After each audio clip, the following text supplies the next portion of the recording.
We sort of said from the beginning of Sunset Overdrive, what would happen if societal norms were stripped away? Would we become creative like Burning Man, or would we become something oppressive like Lord of the Flies? When Marcus and I were first working on our pitch for Sunset Overdrive, one of the things we focused on a lot was these different fashion trends and just people dressing in odd ways. We had a huge collection of all these different ideas of like mods and rockers and just all kinds of crazy different fashion eras, and we handed those to Jacinda, and thank goodness she pared them down to something reasonable and doable. We started taking all the fashion reference they gave us and separating them out into 3 different buckets. Mainstream fashion is basically anything that a normal person would wear.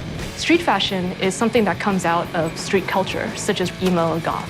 Costumes are something that someone from a particular culture group might wear, or it's something you might even wear for Halloween. All the Sunset vanity takes from one or more of these buckets, which makes them both relatable and understandable. Diversity was very important to me because it is all about player choice and being who you want to be. And I think it definitely makes our game stand apart from other games.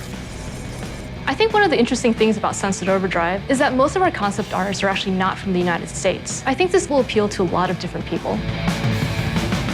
My team takes concepts from Vasily, our concept artist over in Russia. We wanted to embrace a bunch of different archetypes that you would see in pop culture and mash them together to create our own look.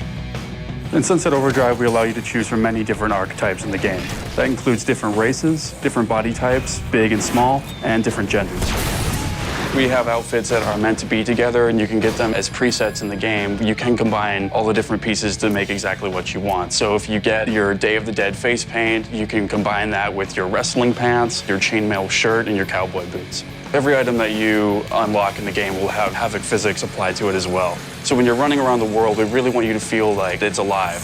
Clothes sort of provide people's most obvious identity and can even act as masks. So it's really important to me and Marcus that vanity stay as just a purely vanity element, that we didn't attach RPG stats or any other bonuses to it. And it was something that was a really big fight around the studio. Marcus and I just had to stand firm and say, you know, it's really important to this game that players be able to wear whatever they want to wear to express themselves.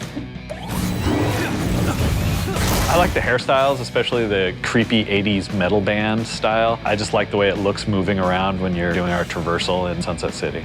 I would say that my favorite of all time is that we can be a luchador given the right combination. I mean, any chance to actually be a luchador running around Sunset City is pretty amazing. One of my favorite vanity items is the bunny ears. It's so absurd and weird. It just feels good running around with tall bunny ears. I don't know why I don't wear them all the time. For items that I can't really believe we got in, we do have a physics-based kangaroo head strapped to your crotch and nothing else. Oh, the kangaroo codpiece. Early on when we were pitching the game, Drew had used in a reference that he would be wearing nothing but a kangaroo codpiece. We knew we wanted it to be really different and really stylized and pretty out there. And it just seemed so absurd, but we started pitching it that way, and every pitch we did, we would talk about the kangaroo codpiece, and I think it was one of the first things you can look at or talk about and be like, now that is Sunset Overdrive. So after you've dressed up your character and you've got them looking the way you want, we still got a ton of customization with the weapons, the traps, the amps, a lot of different things on the gameplay side.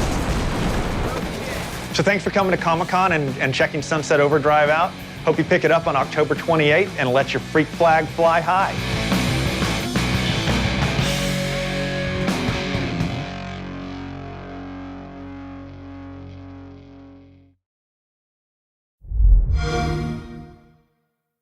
Xbox One, now starting at $399.